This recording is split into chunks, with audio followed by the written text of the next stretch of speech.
Assalamu alaikum class. In previous lecture we discussed about the phases of cell cycle and almost complete. Now we will start with significance of mitosis. What is the significance of mitosis? Means why and how mitosis is important.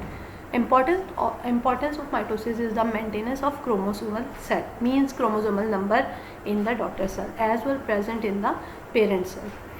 Importance of mitosis is the maintenance of chromosomal set. For example, each daughter cell receive the chromosomes that are alike in composition. ऐसे ही बने हुए हों जैसे parents में वो उनकी composition होती है और इक्वल नंबर हो. Like in case of human being there are 46 chromosomes. Then when the offspring form they also contain 46 chromosomes and equal in number to the chromosome of parent cell. Following are the occasions in the lives of organisms where mitosis happen. Number first, development and growth.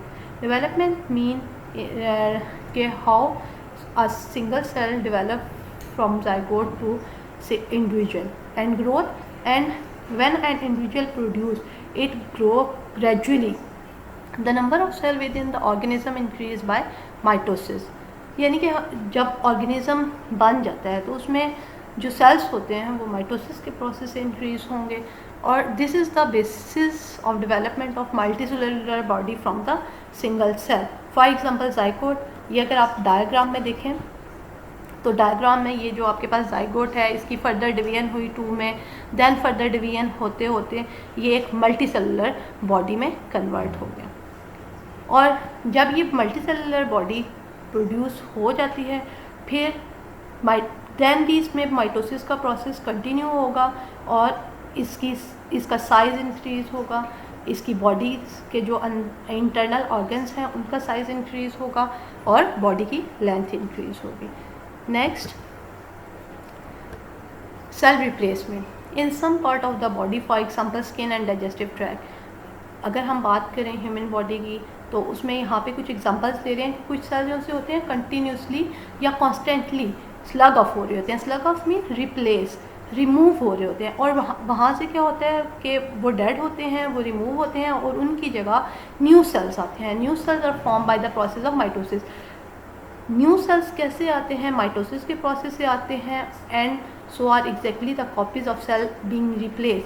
वैसी ही copies होती हैं जैसे sales वहाँ से replace होते हैं, बिल्कुल सेम कंपोजिशन में होते हैं, उनकी कंपोजिशन भी सेम होती है, सेल का साइज़ भी सेम होता है, सेल का फंक्शन भी वही होता है. Similarly the red blood, if we take example, then the red blood cells have very short lifespan, about 4 months, and new red blood cells are formed by mitosis. क्या होता है कि जो रेड ब्लड सेल्स होते हैं उनका maximum जो time period होता है वो 4 मंथ होता है, उसके बाद वो डाई करते हैं और न्यू जो रेड ब्लड सेल्स होते हैं वो माइटोसिस के प्रोसेस से अगेन रिप्रोड्यूस हो जाते हैं. Then another process that is regeneration. Some organisms can regenerate parts of their bodies. The production of new cells is achieve by the mitosis. In some organism their body part में lost, किसी accident की वजह से हो सकते हैं, वो part किसी एक्सीडेंट की वजह से लॉस हो सकता है, इंजरी की वजह से लॉस हो सकता है, वो रीगेन हो जाता है. कौन से प्रोसेस से? माइटोसिस के प्रोसेस से. अगर यहाँ पे हम एक एग्जांपल लें तो sea star regenerated lost arm through the process of mitosis. अगर आप ये डायग्राम में देखें तो ये सी स्टार जो है इसके 5 आर्म्स हैं. By any environment, due to attack of predator और due to accident, due to injury, इसका एक भी पार्ट या एक भी आर्म लॉस हो जाता है, वो क्या होगा? अगेन रीजनरेट हो जाएगा और ग्रो करके इक्वल साइज़ में आ जाएगा जो कि पहले प्रेजेंट था. इसी तरह अगर आप जो कॉमन एग्जांपल लें घरों में लिजर्ड की, लिजर्ड का क्या होता है कि उसका जो टेल होता है वो किसी वजह से कट हो जाती है तो वो रीजनरेट करके दोबारा ग्रो कर जाती है उसी साइज़ में जिसमें पहले से प्रेजेंट थी. Next, asexual reproduction. In asexual reproduction it is also the process by which organism produce, but here gametes are not involved. Some organisms produce genetically similar offspring through the asexual reproduction. Mitosis is a mean of asexual reproduction. हम कह सकते हैं कि mitosis भी एक asexual reproduction का mean है, यानी कि इसके ज़रिए सेक्शुअल रिप्रोडक्शन हो सकती है। और ऐसे ही ऑफस्प्रिंग्स बनेंगे जैसे जेनेटिकली सिमिलर ऑफस्प्रिंग्स होते हैं, जैसे पेरेंट्स वो अपने उनका जो जेनेटिक मेकअप होता है वो अपने पेरेंट्स से मिलता जुलता होता है, सेम होता है। फॉर एग्जांपल अगर यहाँ पे हम एग्जांपल है हाइड्रा की, हाइड्रा एक फ्रेश वाटर ऑर्गेनिज्म है, ये रिप्रोड्यूस करेगा asexually bye the process of budding. What is budding? Budding is an outgrowth on at the parents body. ये एक आउटग्रोथ होती है, लाइक अगर आप लोग ये डायग्राम में देखें तो ये आपके पास एक आउटग्रोथ बनी हुई है हाइड्रा की बॉडी पे, ये एक आउटग्रोथ होती है। और इसमें क्या होगा कि ये पेरेंट की बॉडी की सरफेस के ऊपर ग्रो करेगी। The cell at the surface of hydra undergo mitosis, और इसमें उस वक्त तक माइटोसिस इस बर्ड में होती रहेगी और क्या बनाएगा, मैस ऑफ सेल बनाएगा। और अब इसको क्या कहा जाएगा, इस मैस ऑफ सेल को बर्ड कहा जाता है। Mitosis continue in the cells of bud. आप यहाँ पे ये जो बर्ड है सेल की, यहाँ पे माइटोसिस होती रहेगी and it grow into the new individual, और वो क्या करेगा, न्यू इंडिविजुअल में ग्रो कर जाएगा। सिमिलर टू द, जैसे कि उसका पेरेंट है वैसा ही वो ग्रो करेगा।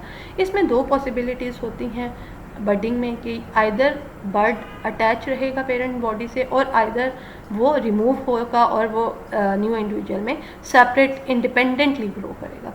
The same division happen during the asexual reproduction in vegetative propagation in plants. Some plants reproduce by vegetative propagation asexually. उसमें क्या होता है कि इसी तरह की डिवीजन होती है, माइटोसिस होती रहती है उनके वेजिटेटिव ऑर्गन में, और न्यू ऑर्गेनिजम्स बनते हैं। और न्यू ऑर्गेनिजम्स जो से होते हैं they are totally similar to the parents in genetic makeup. For example if we take common example then इसमें आपके पास जिंजर आ जाएगा और पोटैटो आ जाएगा। वो हमारे पास क्या होता है कि जो पोटैटो है, पोटैटो की जो जहाँ पे आइज़ होती है वहाँ में भी वहाँ एक बर्ड ग्रो करे, वो बर्ड उसी पोटैटो के साथ, पेरेंट पोटैटो के साथ अटैच रहते हुए ग्रो करे, और मे भी वो वहाँ से रिमूव हो जाए और वहाँ पे न्यू प्लांट में वहाँ से ग्रो करे। Errors in mitosis, sometimes cells divide abnormally and unable to control the process of mitosis. Therefore, error in control of mitosis may cause cancer. All cells have genes that control the timing and number of mitosis. हर cell में genes present होती हैं जो कि timing control करती हैं और number of mitosis कि किस टाइम पे माइटोसिस होनी है और कितनी दफ़ा कितने नंबर में उसको माइटोसिस करनी है। Some time mutation occur in the such genes. अब क्या होता है, कभी कभी इन जीन्स में माइटोसिस म्यूटेशन अकर होती है। म्यूटेशंस क्या होती हैं, चेंजिंग्स होती हैं due to any environmental factor, due to the chemicals, radiations, and cell continue to divide. इन म्यूटेशन की वजह से, इन जीन में म्यूटेशन की वजह से क्या होगा, सेल एबनॉर्मली डिवाइड करता जाएगा। It result in the abnormal cells. क्या होगा कि फिर हमारे पास नॉर्मल सेल्स, जो हमारी बॉडी होती है या ऑर्गेनिजम्स की बॉडी होगी, उसमें नॉर्मल सेल्स की ग्रोथ नहीं होगी और उसको क्या कहा जाता है, tumour. As long as this tumour remain in their original location. अगर ये ट्यूमर्स अपनी ओरिजिनल लोकेशन में होंगे, they are called benign tumour, इनको हम कहेंगे benign tumour. But if they invade the other tissue, अगर ये किसी दूसरे टिश्यू में इन्वेड करके चले जाते हैं, दे आर कॉल्ड मैलिग्नेंट, यानी कि महलिक किस्म का कैंसर में ये कन्वर्ट हो जाते हैं। And their cells are called cancer cell, और इनके सेल्स को कैंसर सेल कहा जाता है। Such tumours can send cancer cell to the other part of body where new tumour may form. जब ये स्कैन होकर दूसरे पार्ट ऑफ बॉडी में जाएंगे तो ये क्या करेंगे, ट्यूमर बनाएंगे, और इस तरह के ट्यूमर को मेटास्टेसिस कहा जाता है, मीन्स स्प्रेडिंग